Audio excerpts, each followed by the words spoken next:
ब्रह्मसूत्रम, ब्रह्मसूत्र ग्रंथ में page number 841 और 841 पेज के ऊपर 2 नंबर की पंक्ति है। तद अभावाधिकरणम।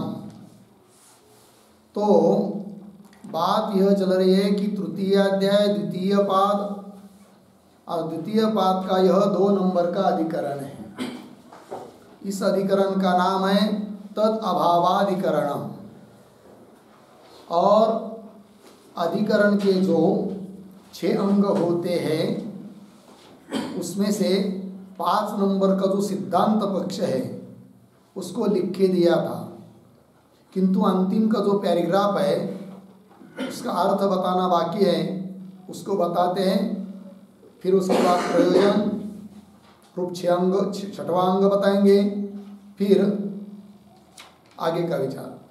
तो देखो, यह तो विकल्प त्वया उक्त, सिद्धांती बोल रहे पूर्व पक्षी को कि पूर्व पक्षी ने जो विकल्प कहा है, कैसा विकल्प कि सुषुप्त अवस्था में विश्रांति का स्थान जीव के लिए हो सकता है, कभी नाड़ी है, कभी पुरी तत्व है और कभी ब्रह्म। तो विकल्प हुआ अलग अलग, किंतु सिद्धांती कहते विकल्प नहीं है, समुच्चय है। तो समुच्चय कैसा है तो ऊपर बता दिया, और विकल्प मानना ठीक नहीं है। यदि विकल्प मानेंगे तो 8 प्रकार का दोष आता है, उसको बता रहे। अब यह तो विकल्प पूर्व पक्षेन उक्तः सह अष्टदोषग्रस्तत्वात्, 8 दोषों से ग्रस्त होने के कारण अनुपपन्न है विकल्प। वो 8 दोष कैसे आते हैं भाई, तब लिख के दिया है आपको। तथा ही तो यदा जीव नाड़ीषु सुप्त भवति, ध्यान दीजिए, समझ लीजिए जीव विकल्प से सोता है, कभी इधर कभी उधर, तो मान लेंगे। और श्रुति तो बताती है, नाड़ी का भी उल्लेख कर रही है, पूरी तत्व का भी उल्लेख कर रही है, ब्रह्म का भी उल्लेख कर रही है। और सिद्धांत मत के अनुसार अन्यों का, दोनों का सहाय्य लेकर ब्रह्म में ही शयन करता है जीव, अतः समुच्चय है सिद्धांत मत। और पूर्व पक्षी कहता है नहीं, कभी नाड़ी में सोता है, कभी पूरी तत्व में सोता है, कभी ब्रह्म में सोता है, अलग अलग चीज है।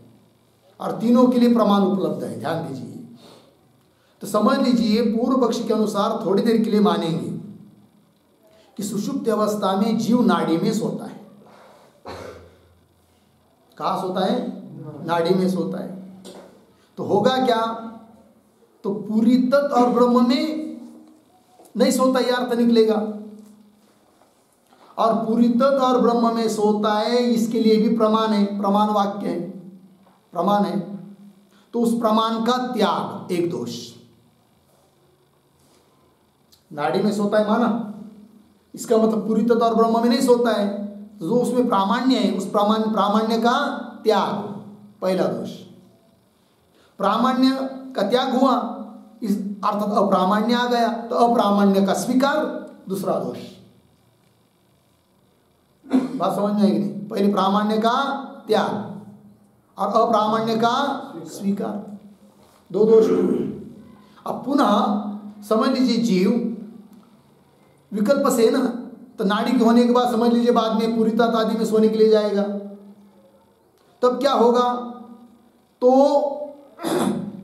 पहले जो प्राप्त प्रामाण्य था उसका त्याग किया था, है कि नहीं? तो त्यक्त जो प्रामाण्य उसका पुनः स्वीकार करना पड़ेगा, क्योंकि पूरी तत्व में मान रहे, तीसरा दोष। और जो अप्रामाण्य स्वीकार किया था, तो स्वीकृत अप्रामाण्य का त्याग, चौथा दोष। ये 4 दोष हुए। ये 4 दोष इधर हुए। और फिर जब जीव पूरी तत्व या ब्रह्म में सोता है, ऐसा पहले मानेंगे, तो उस पक्ष में 4 दोष आते हैं। तो 4 दोष ये हुए, 4 दोष ये हुए, तो कुल मिलाकर 8 दोष। पंक्ति देखिए, एक एक पंक्ति शब्द में समझ में आएगा। यह तो विकल्प त्वया उक्त, पूर्व पक्ष ने उक्त, जो विकल्प पूर्व पक्ष ने कहा है, सह अष्टदोषग्रस्तत्वात् 8 दोषों से युक्त होने के कारण अनुपपन्न उचित नहीं है, उपपन्न नहीं है, युक्ति युक्त नहीं है। तथा ही यदा, ध्यान दीजिए, यदा जीव नाड़ीषु सुप्त भवति, जब जीव नाड़ी में क्या करता है, सोता है, बराबर, ताकि तदा पुरीतत् ब्रह्म वाक्य हो, पुरीतत् में सोता है, ब्रह्म में सोता है, ऐसा बताने वाला जो वाक्य है, उन वाक्यों का वाक्यो हो प्राप्तम प्रामाण्यम, उस वाक्यों में प्राप्त जो प्रामाण्य है उसका परित्याग होगा, परित्यक्तव्यम परिस्यात्, प्राप्तम प्रामाण्यम परित्यक्तव्यम स्यात्, उसका परित्याग होगा। पहला दोष, कौन से प्रामाण्य का त्याग होगा? पुरीतत् ब्रह्म वाक्य, क्योंकि आपने पुरीतत् और ब्रह्म में सो रहा है जीव, ये माना ही नहीं अभी। किस में माना है? नाड़ी में, है कि नहीं? अर्थात पुरीतत् में सोता है, ब्रह्म में सोता है, इस बताने वाला जो वाक्य है उसका जो प्रामाण्य है वो प्रामाण्य का क्या होगा? त्याग। बात समझ में आई? पहला दोष। अच्छा, अप्राप्तम च अप्रामाण्यम स्वीक्रियत, तो प्रामाण्य का त्याग हुआ, मतलब अप्रामाण्य आपने स्वीकार किया, है कि नहीं? जो कि किसी प्रमाण से प्राप्त नहीं है, अप्राप्त है, तो अप्राप्त ऐसा जो अप्रामाण्य, उसका क्या हो जाएगा? स्वीकार। ये दूसरा दोष हुआ। अच्छा, यदा पुनः पुरीतत् ब्रह्मणोषेते, जब पुरीतत् और ब्रह्म में सोता है बाद में जीव, तब क्या होगा? तदा पुरीतत् ब्रह्म वाक्यो हो, पुरीतत् और ब्रह्म वाक्य के बारे में जो प्रामाण्यता, उसकी क्या उसका क्या कर दिया था आपने? त्याग कर दिया था। क्यों? नाड़ी में सोता है ऐसा माना। तो पुरीतत् ब्रह्म वाक्यो हो पूर्वम त्यक्तम प्रामाण्यम स्वीक्रियत, पहला प्रामाण्य छोड़ा था, उसका पुनः क्या कर दिया? स्वीकार। तीसरा दोष। और पूर्वम स्वीकृतम च अप्रामाण्यम, और बाद में स्वीकार, पहले स्वीकार किया गया जो अप्रामाण्य था उसका पुनः क्या करना पड़ेगा? त्याग। तो चौथा दोष हुआ। ये 4 दोष आ रहे हैं।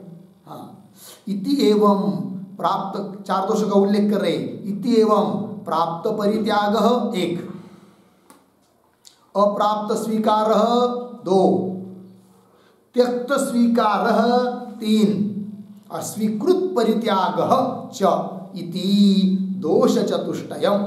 इस प्रकार के 4 दोष पुरीतत् ब्रह्म वाक्य कोटऊ, है कि नहीं? पुरीतत् और ब्रह्म वाक्य कोटौ वाक्य के बारे में ये 4 दोष आ रहे हैं।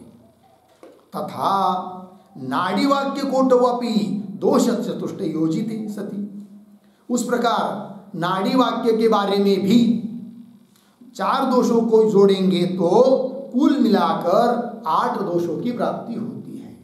अष्टौ दोषाः संपाद्यन्ते, है कि नहीं? 8 दोष प्राप्त हो जाते हैं। वो न हो इसलिए विकल्प नहीं, समुच्चय है। तस्मात् समुच्चय एव ग्राह्य न तो विकल्प, इसलिए समुच्चय ही ग्रहण करने योग्य है, विकल्प नहीं, न तो विकल्प। इति सिद्धांत पक्ष। बात समझ में आया? देखो भाई, ये 8 दोषों का बारे में थोड़ा व्यवहारिक दृष्टांत से समझाते हैं। कैसे? समझ लीजिए, कहीं भोजन के लिए हम लोग गए और वहां पर विधान किया गया, अरे भाई रसगुल्ले खाओ, गुलाब जामुन खाओ। अलग अलग 2 वाक्य हैं, रसगुल्ले खाओ, गुलाब जामुन खाओ। अब परोसने वाले या खाने वाले को चिंता उत्पन्न हुई तो गुलाब जामुन और रसगुल्ले दोनों भी अभी अभी परोसने हैं या अभी गुलाब जामुन परोसने हैं, शाम को रसगुल्ले परोसने हैं, शाम के पंगत में? बात क्या है? विधान तो दोनों का हुआ है। तो फिर कोई कहता है इसी पंगत में दोनों चीज परस दो, रसगुल्ले भी गुलाब जामुन भी। तो दोनों यदि परोसोंगे, है कि नहीं, बांट देंगे, थाली में रख देंगे, परोस, है कि नहीं, तो क्या हो जाएगा, इसको कहते हैं समुच्चय। दोनों को भी परोसना, ये हुआ समुच्चय।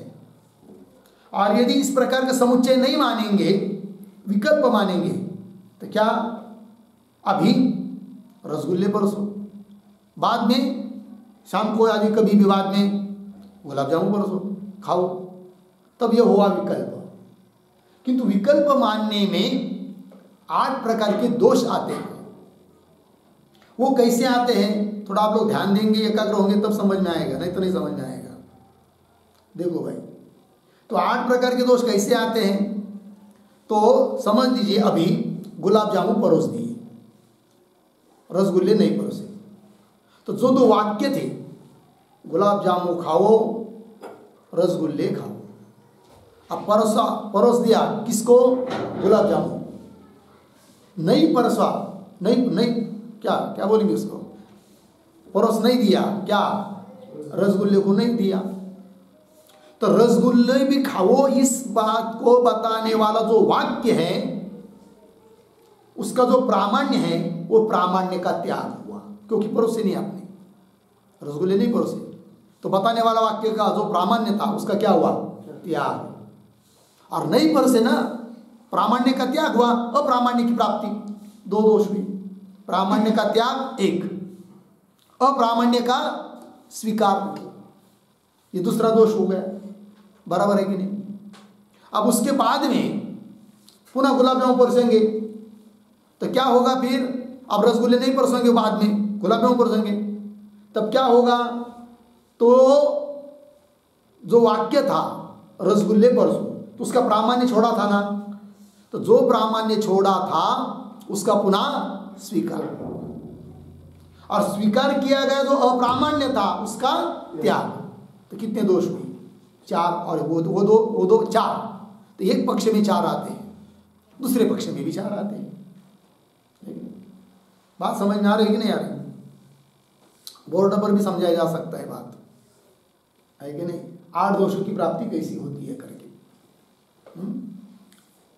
पुनः एक बार, पहले परोसा किसको, गुलाब जामुन को परोसा, ध्यान में रखिए, पहले गुलाब जामुन परोस दिया, रसगुल्ले बताने वाला जो वाक्य था उसका प्रामाण्य समाप्त हुआ, तो पहला दोष कौन सा आया,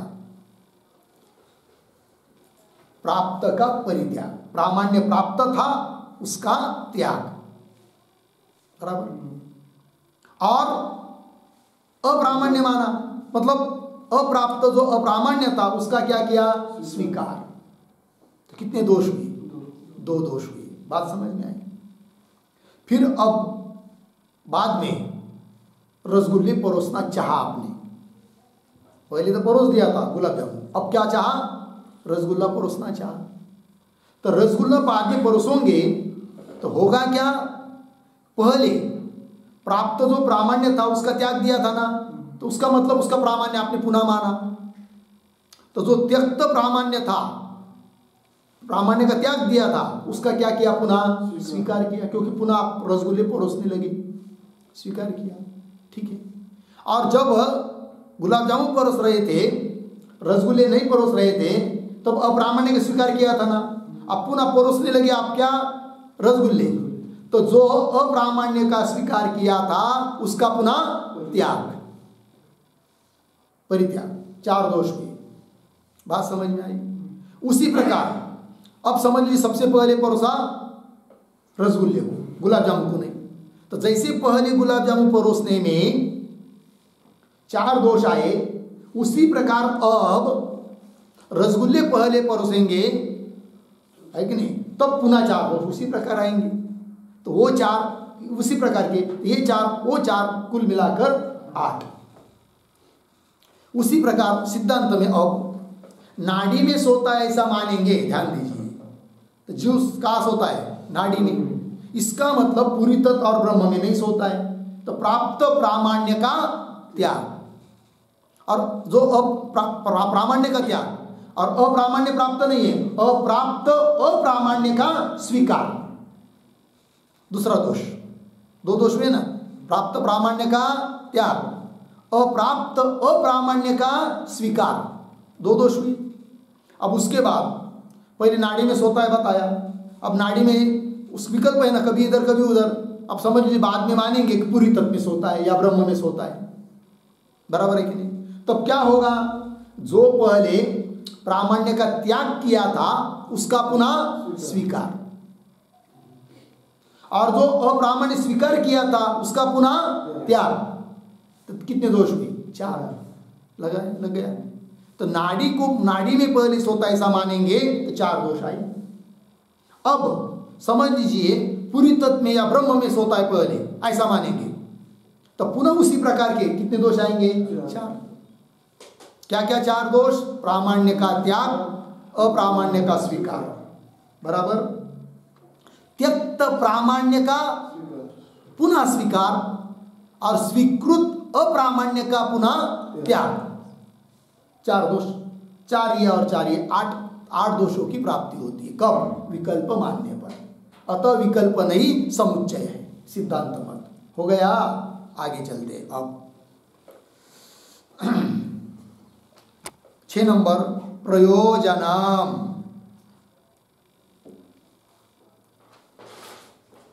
प्रयोजनम बराबर पूर्व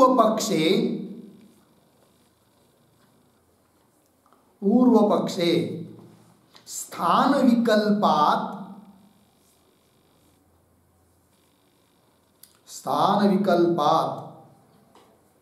जीवस्य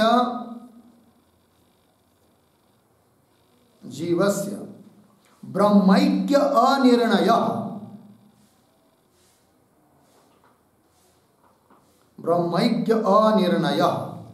फलम भवति।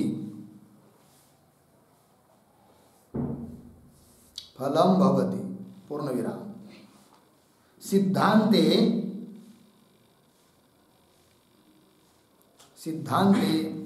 नाड़िभिः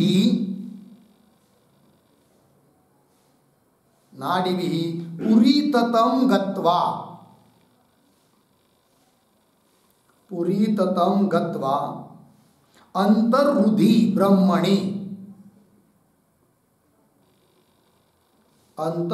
ब्रह्मणि एव शेते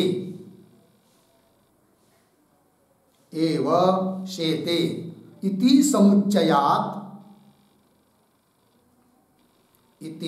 समुच्चयात् ब्रह्मैक्य निर्णय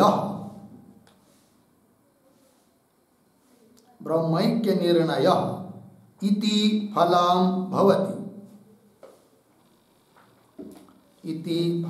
भवति। एवं उभयोः फलभेदः अस्ति।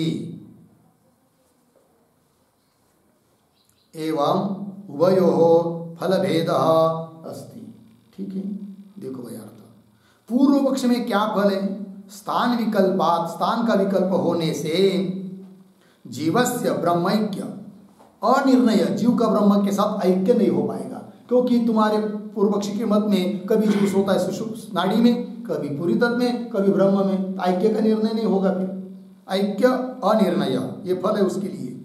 और सिद्धांत पक्ष में तो नाड़ी भी नाड़ियों के द्वारा पूरी तत्व में जाता है, पूरी तत्वम गत्वा, पूरी तत्व में जाता है, फिर वहां से भी आगे हृदय के भीतर ब्रह्म में शयन करता है। अतः ब्रह्म के साथ जीव का ऐक्य होता है। ऐक्य का निर्णय ये सिद्धांतियों में फल है। इस प्रकार दोनों पक्षों में अलग अलग फल का भेद बता दिया। ठीक है जी, चलिए अब आगे। अब हर एक अधिकरण का सार बताने के लिए वैयासिक न्यायमालाकार के जो 2 श्लोक होते हैं उसका उच्चारण और अर्थ देख लेते हैं हम लोग।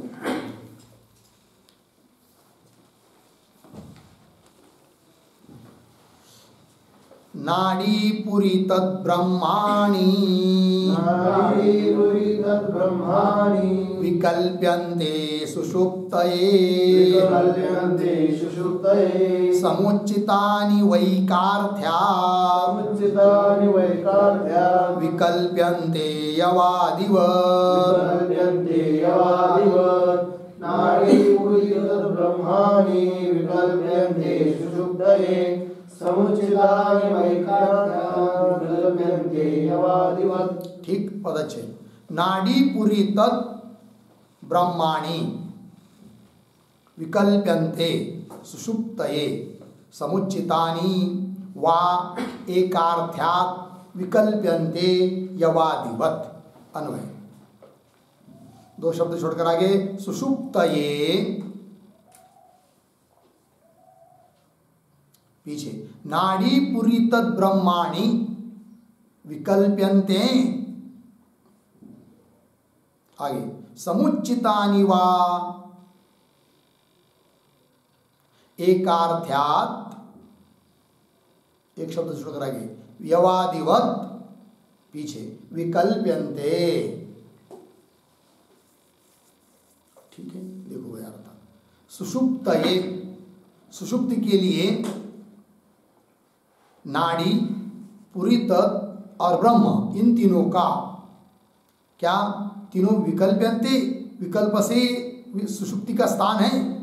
जीव के विश्रांति का स्थान सुषुप्ति, वह सुषुप्ति स्थान जीव के लिए क्या नाड़ी है या पुरी तत् है या ब्रह्म है, विकल्प है इसमें, अथवा समुच्चितानि की एक दूसरे की सहायता लेकर किसी एक में ही सोता है, इस प्रकार समुच्चय है। दोनों में क्या बात है, विकल्प है या समुच्चय है। विकल्प्यन्ते समुच्चितानि वा। तब पूर्व पक्षी बोलता है एकार्थ्यात्, एक ही सुषुप्ति रूप प्रयोजन होने के कारण क्या यवादिवत विकल्प्यन्ते, यवादिवत दृष्टांत है। जैसे पूर्वराज बनाने के लिए कभी यव का उपयोग करते हैं या कभी व्रीहि से बनाते हैं, तो विकल्प है, दोनों को मिलाकर तो बनाते नहीं है। उसी प्रकार जीव सुषुप्ति में शयन करने के लिए जाता है तो कभी नाड़ी में जाता है, कभी पुरी तत्व में जाता है, कभी ब्रह्म में जाता है, अतः विकल्प है। क्योंकि साध्य एक ही है, कौन, सुषुप्ति। एक ही साध्य सुषुप्ति के लिए समुच्चय मानने की जरूरत नहीं है, क्योंकि जहाँ एक साध्य होता है वहाँ पर अलग अलग साधन से है कि नहीं माना जाता है। जैसे पुरोडाज बनाना है तो यव से बना सकते, नहीं तो चावल से, दोनों में से अलग अलग, दोनों को मिलाकर नहीं बनाते। उसी प्रकार एक सुषुप्ति सिद्ध होने के लिए जीव कभी तो नाड़ी में सोता है, अथवा पुरी तत्व में सोता है, अथवा ब्रह्म में।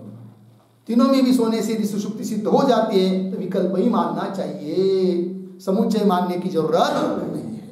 ये बात यदि तीनों में जाए बिना सुषुप्ति सिद्ध नहीं होती तब तो बात अलग थी, किंतु ऐसी बात नहीं है।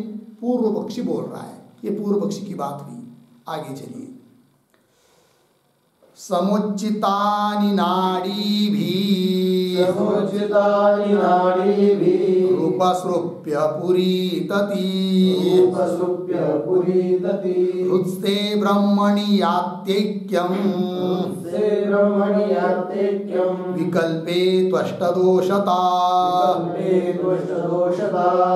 समुचितानि नाडीभिः रूपसृप्य पुरीतति हृत्स्ते ब्रह्मणि यात्यैक्यम् विकल्पे त्वष्टदोषता।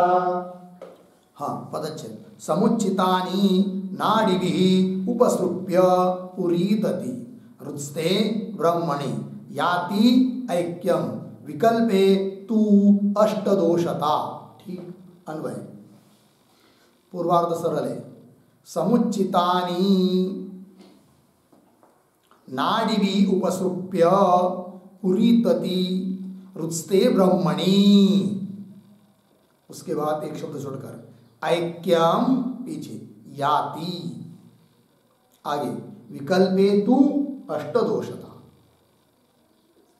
सिद्धांती बोल रहे समुचितानि, जीव के लिए सुषुप्ति का स्थान न तो केवल नाड़ी है, न तो पुरी तत्व है, न ब्रह्म है, समुचित है, मिलाकर है।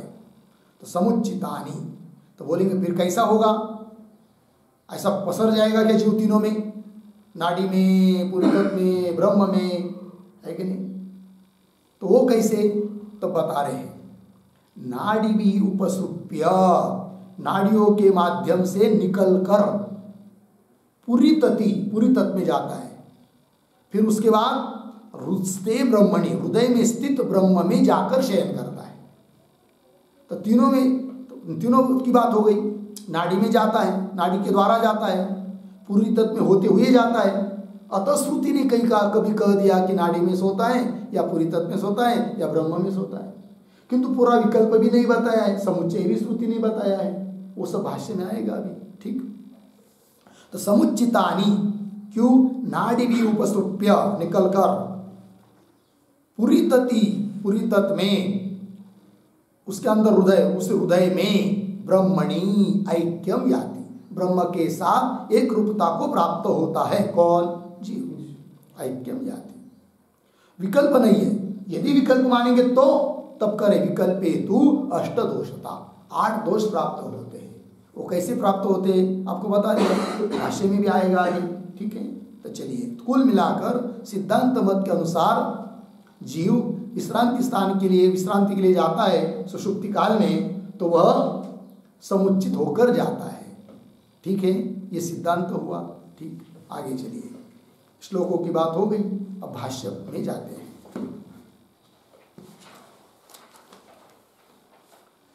तो देखिए भाई, भाष्य में स्वप्नावस्था परीक्षिता सुषुप्तावस्था इदानीं परीक्षते, मिल गया। थोड़ा सा शब्दों का अन्वय, स्वप्नावस्था परीक्षिता अर्धविराम, फिर एक शब्द छोड़कर इदानीं पीछे सुषुप्तावस्था परीक्षते। ये जो पंक्ति है स्वप्नावस्था इत्यादि, उसके ऊपर लिखिए विचार विषय।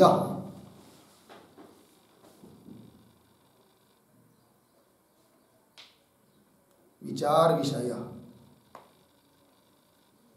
ठीक।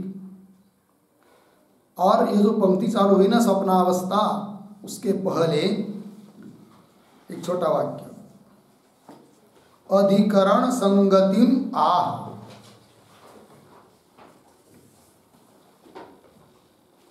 अधिकरण संगतिम आह स्वप्नावस्था इति, स्वप्नावस्था इति पूर्ण विराम। आगे स्वप्नाभावस्य, स्वप्न अभावस्य, स्वप्नाभावस्य प्रतियोगी स्वप्नाधीन निरूपणत्वात्, स्वप्नाधीन निरूपणत्वात् हेतु हेतुमत भाव संगति इत्यर्थः, हेतु हेतुमत भाव संगति इत्यर्थः। ठीक, देखो भाई अर्थ, तो अधिकरण संगति बता रहे हैं। तो स्वप्नाभाव, स्वप्न का अभाव ही सुषुप्ति है, और सुषुप्ति का विवेचन करना है। तो स्वप्नाभाव का मतलब सुषुप्ति, और स्वप्नाभाव का प्रतियोगी हुआ स्वप्न। तो प्रतियोगी जो स्वप्न, उसका निरूपण किए बिना उसके अभाव का रूप, उसका अभाव जो सुषुप्ति, उसका निरूपण नहीं हो सकता। अतः पीछे के अधिकरण में स्वप्न का विवेचन किया, निरूपण किया, और स्वप्न का अभाव ही सुषुप्ति है। अतः प्रतियोगी का निरूपण हुआ, अब उस स्वप्न का अभाव जो सुषुप्ति, उसका निरूपण कर रहे हैं।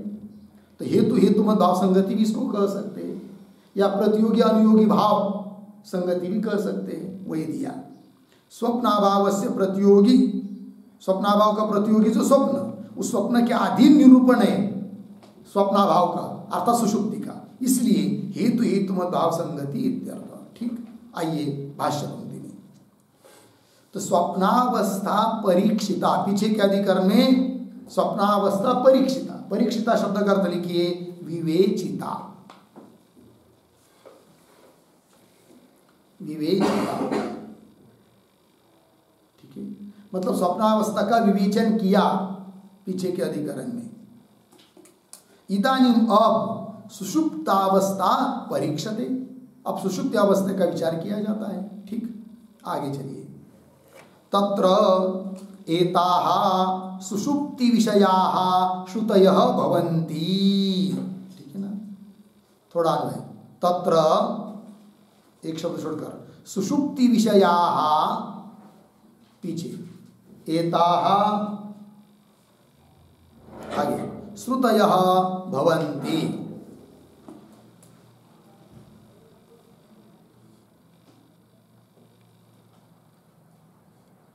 तत्र के पहले एक वाक्य लिख लेते हैं अवतरण। विषय वाक्यानि उदाहरति,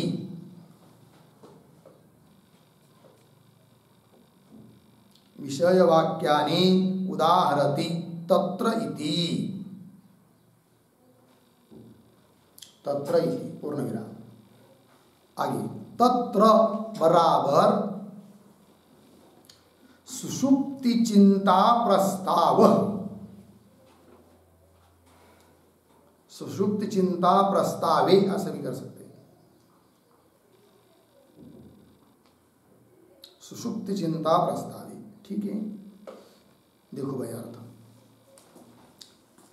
तो विषय वाक्य को बता रहे आप, जिन वाक्यों के आधार पर यह अधिकरण चल रहा है वो विचार करने योग्य श्रुति के वाक्य कौन है, उन वाक्यों को बता रहे एक एक बात को। विषय वाक्यानि उदाहरति, तो तत्र, तत्र मतलब पीछे पीछे के वाक्य में क्या कहा था भाष्य में, इदानीं सुषुप्तावस्था परीक्षते। अब सुषुप्ति अवस्था का विवेचन करना है, तो सुषुप्ति अवस्था के बारे में क्या जी करे, तत्र सुषुप्ति चिंता प्रस्ताव में सुषुप्ति विषयाः एताः श्रुतयः भवन्ति। सुषुप्ति के बारे में, सुषुप्ति को विषय करने वाली इतनी सारी श्रुतियां है।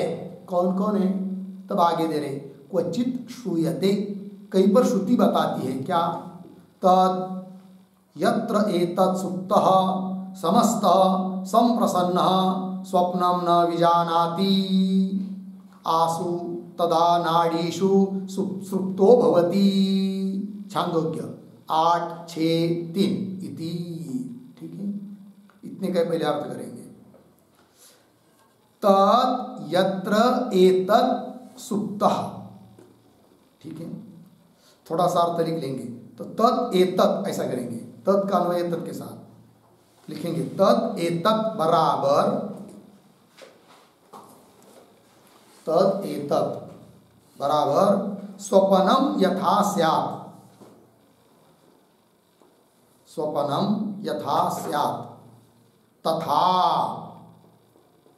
फिर आगे प्रतीक यत्र बराबर यस्मिन् काले, यस्मिन् काले, फिर आगे प्रतीक सुप्तः बराबर सुषुप्तः,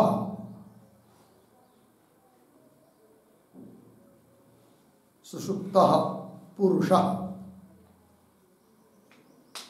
फिर आगे प्रतीक समस्तः, समस्तः बराबर संवृत्त सर्व बाह्येन्द्रिय, संवृत संवृत सर्व बाह्येन्द्रिय, संवृत सर्व बाह्येन्द्रिय, कौंस में लिखिए, बाह्य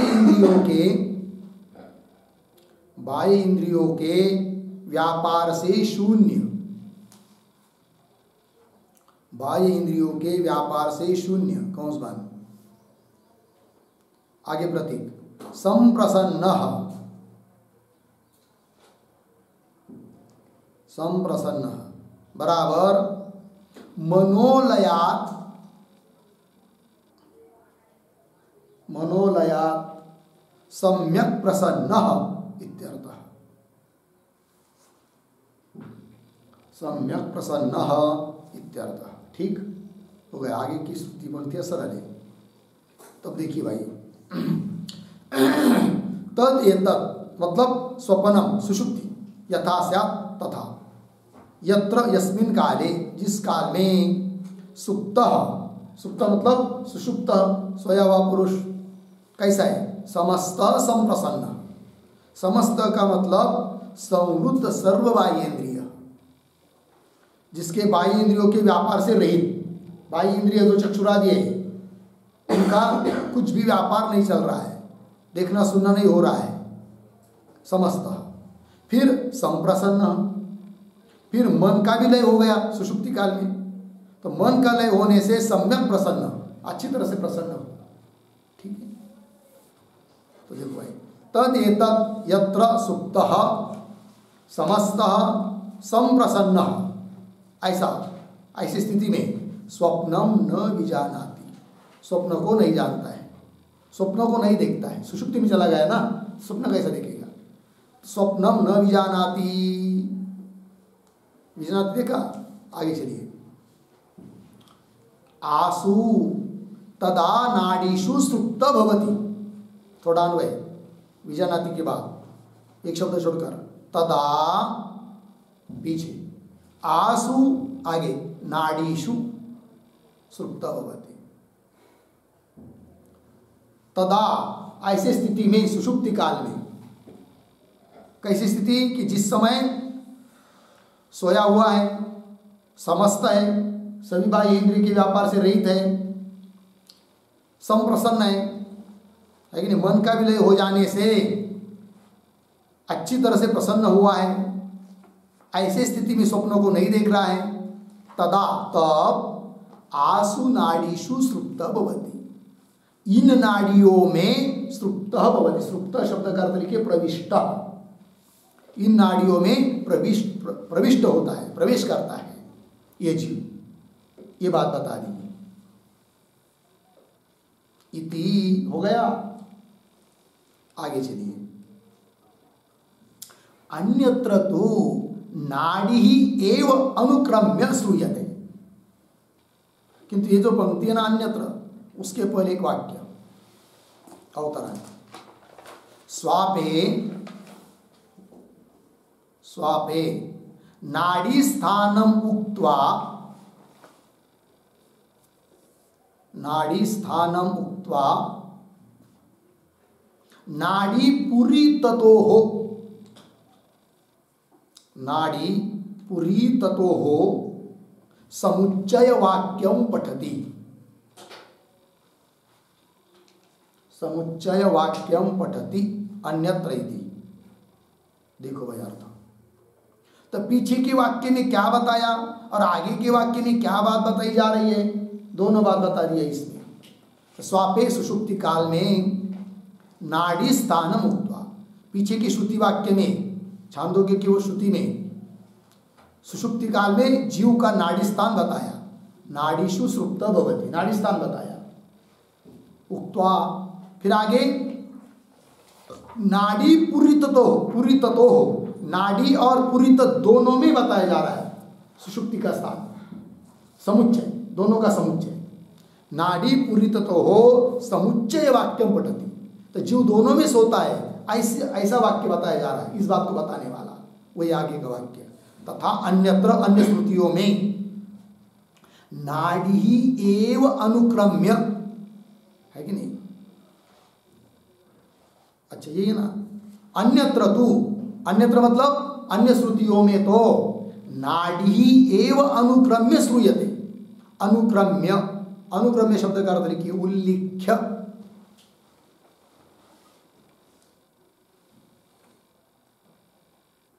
ठीक है। देखो भाई, अन्य श्रुतियों में तो नाड़ी का भी उल्लेख करके श्रुति बताती है, क्या श्रुति दे रहे, ताभिः प्रत्यवसृप्य पुरीतति शेते, बृहदारण्यक 2:19, ताभिः, ताभिः नाड़ीभिः, नाड़ियों के द्वारा प्रत्यवसृप्य पुरीतति शेते, तो नाड़ी का भी उल्लेख हुआ और पुरी तत्व में शयन करता है, ये बात बता दी, तो समुच्चय हुआ नाड़ी और पुरी तत्व का। तो नाड़ी भी, ताभी नाड़ी भी प्रत्यवसृप्य, प्रत्यवसृप्य का अर्थ लिखिए, प्रत्यवसृप्य शब्द का अर्थ लिखिए निकल कर, गमन कर, तो नाड़ियों के द्वारा निकल कर, निकलता हुआ, गमन करता हुआ जीव पुरीतति शेते, पुरीतत में शयन करता, ये बात बता दी। इति आगे चलिए, तथा अन्यत्र नाड़ी एव अनुक्रम्य। अब और श्रुति वाक्य दे रहे हैं, तो भाई अब कौन क्या बताएंगे आगे के श्रुति वाक्य में? तो ये जो पंक्ति तथा अन्यत्र, तथा के पहले एक वाक्य अवतरण, नाड़ी परमात्मनो हो, नाड़ी परमात्मनो हो समुच्चय वाक्यम दर्शयति, समुच्चय वाक्यम दर्शयति तथा अन्यत्र इति। हो गया, ध्यान दीजिए भाई। अब नाड़ी और परमात्मा दोनों में शयन करता है, इस प्रकार का समुच्चय वाक्य दिखा रहे हैं, श्रुति वाक्य दिखा रहे हैं। तो पहला वाक्य हुआ केवल नाड़ी में सोता है, इस बात को बताने वाला। दूसरा वाक्य हुआ क्या? नाड़ी सहित पूरी तत्व में बताने वाला। अब तीसरा वाक्य बता रहे हैं नाड़ी और परमात्मा में शयन करता है, ऐसा बताने वाला। तो अलग अलग वाक्य हुए। तथा अन्यत्र नाड़ी एवं अनुक्रम्य, नाड़ी का ही उल्लेख करके क्या कहा जाता है? तासु तदा भवति यदा सुप्त स्वप्नम न कंचन पश्यति अथ अस्मिन् प्राणे एव एकदा भवति इति। ठीक है, तो श्रुति के पदों का थोड़ा अन्वय, एक शब्द छोड़कर तदा, पीछे तासु, आगे भवति, आगे सरल है। तो तदा, तदा का अर्थ लिखिए निद्रा काले,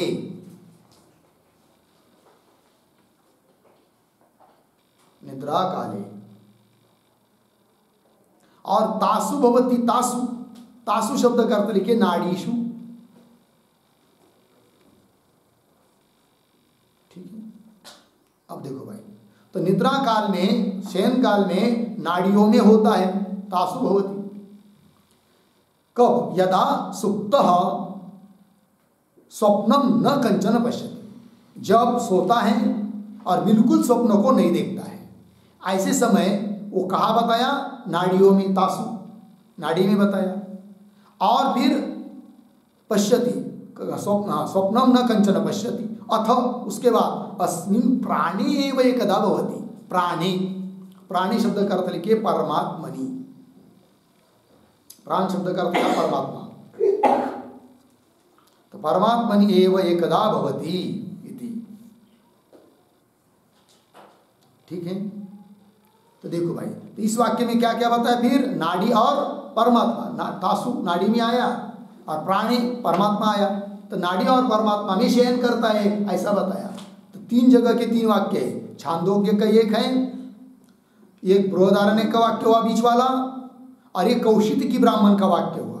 तो तीन जगह की तीन श्रुतियों में शयन का स्थान अलग अलग बताया। पहले वाक्य में केवल नाड़ी स्थान बताया, दूसरे वाक्य में नाड़ी और पूरी तत्व को बताया, और तीसरे वाक्य में नाड़ी और परमात्मा ये सुषुप्ति का स्थान बताया। ठीक है, इति। और आगे चलिए, तथा अन्यत्र, और अन्यत्र अन्य श्रुतियों में क्या बताया भाई?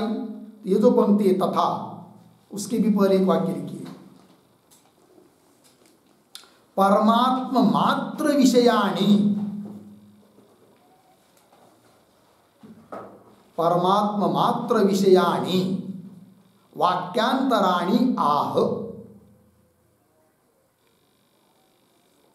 वाक्यांतराणि आह तथा इत्यादि।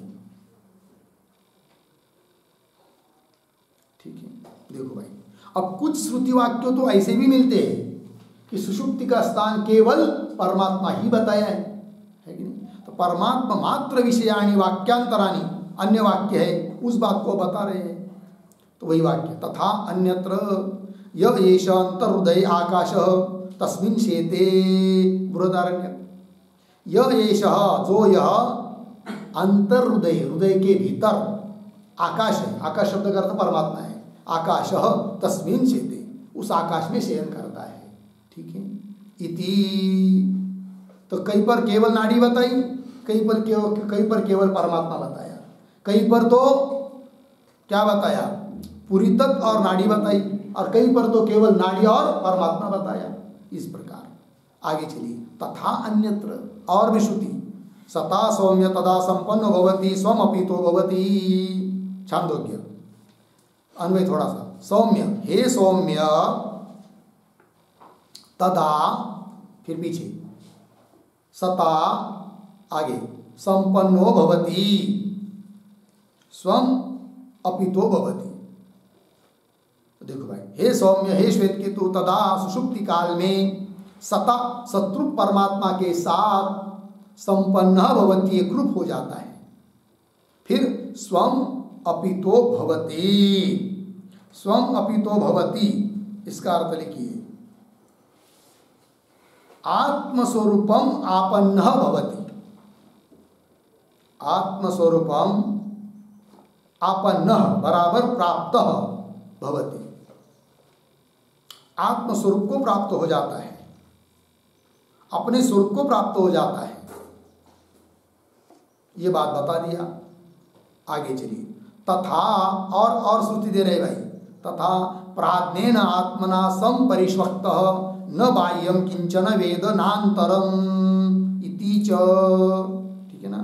प्राज्ञेन आत्मना, प्राज्ञरूप आत्मा के साथ, परमात्मा के साथ संपरिष्वक्तः। ठीक है।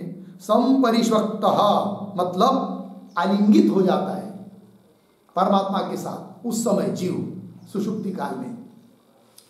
तो प्राज्ञेन आत्मना संपरिष्वक्तः, आलिंगित होता है, एकरूप होता है। न बाह्यम किंचन वेद, बाह्य पदार्थों को कुछ भी नहीं जानता है, न अंतरम, न भीतर के पदार्थों को जानता है। ये बात बता दी। इति च, ये सब इतने सब श्रुति वाक्य बताए भाई। तो सुषुप्ति काल में जीव कहाँ सोता है, फिर संशय उत्पन्न होगा, क्योंकि अलग अलग स्थान बताया है। कहीं तो केवल नाड़ी बताई, कहीं पर केवल परमात्मा, कभी कभी तो नाड़ी और पूरी तत्व, कभी कभी नाड़ी परमात्मा, फिर है क्या चीज। तो कुल मिलाकर तीन बात सामने आ रही है, नाड़ी, पूरी तत्व और ब्रह्म। तो तीनों में कहाँ सोता है, तो विकल्प से सोता है या समुच्चय से सोता है, तो ये संशय हो जाता है। फिर वही दे रहे संशय का स्वरूप, तत्र संशयः। तो तत्र के पहले एक वाक्य, नाड़ी पुरी तत् ब्रह्मसु, नाड़ी पुरी तत् ब्रह्मसु सप्तमी श्रुतेः, सप्तमी श्रुतेः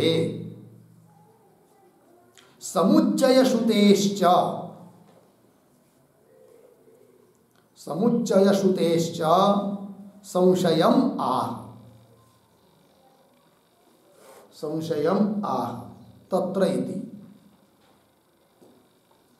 ठीक है। देखो भाई, नाड़ी, पूरी तत्व और ब्रह्म, ये तीनों ही, और तीनों में भी सप्तमी श्रुति है, सप्तमी विभक्ति, प्राणे सप्तमी है कि नहीं, नाड़ीषु तासु सप्तमी, पूरी तति आदि करके। तो नाड़ी पूरी तत् ब्रह्मसु सप्तमी श्रुते है। सप्तमी का अर्थ होता है आधार, मतलब जीव का शयन स्थान, तीनों में से कोई भी हो सकता है, तीनों में सप्तमी दिखाई दे रही है। तो सप्तमी श्रुते है, समुच्चय श्रुतेश मिलेगा ना। और समुच्चय भी बताया है, कहीं कहीं पर नाड़ी पूरी तत्व बताया, कभी नाड़ी परमात्मा बताया, समुच्चय भी तो बताया है, इसलिए संशयम, इसलिए संशय हो जाता है। तो संशय का स्वरूप क्या है वो दे रहे आगे, तत्र संशय किम एतानि नाड्यादीनि परस्पर निरपेक्षानि भिन्नानि सुषुप्ति स्थानानि अहोस्वित परस्परापेक्षया एकम सुषुप्ति स्थानम इति। ये हुआ संशय। अहोस्वित अथवा, उसके पहले एक विकल्प बाद में एक। देखो भाई शुरू से, तत्र संशय किम एतानि नाड्यादीनि, ये नाड़ी वगैरह, नाड़ी पूरी तत् ब्रह्म इत्यादि परस्पर निरपेक्षानि, एक दूसरे की अपेक्षा न करते हुए, एक दूसरे की सहायता न लेते हुए, भिन्नानि सुषुप्ति स्थानानि, अलग अलग सुषुप्ति के स्थान है क्या। कभी जीव नाड़ी में सोता है, मन में आया तो पूरी तत्व में सोता है, कभी उसको मन में आया तो ब्रह्म में सोता है, ऐसी बात है क्या? मतलब विकल्प है क्या? पहला तो भिन्नानि सुषुप्ति स्थानानि, एक आहोस्वित अथवा परस्पर अपेक्षया, 3 स्थान बताए हैं किंतु एक दूसरे को अपेक्षा है कि नहीं?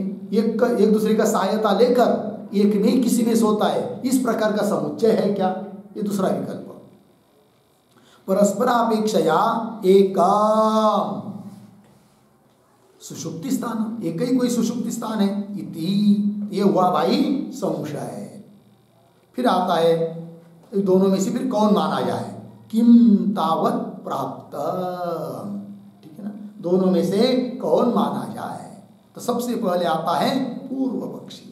आगे भिन्नानि इति, तो भिन्नानि इसके ऊपर लिखिए पूर्व पक्ष, पूर्व पक्ष, ठीक। बस आगे पूर्व पक्षी के विचार हम लोग बाद में करते हैं। ओम पूर्णमदः पूर्णमिदं पूर्णात् पूर्णमुदच्यते पूर्णस्य पूर्णमादाय पूर्णमेवावशिष्यते।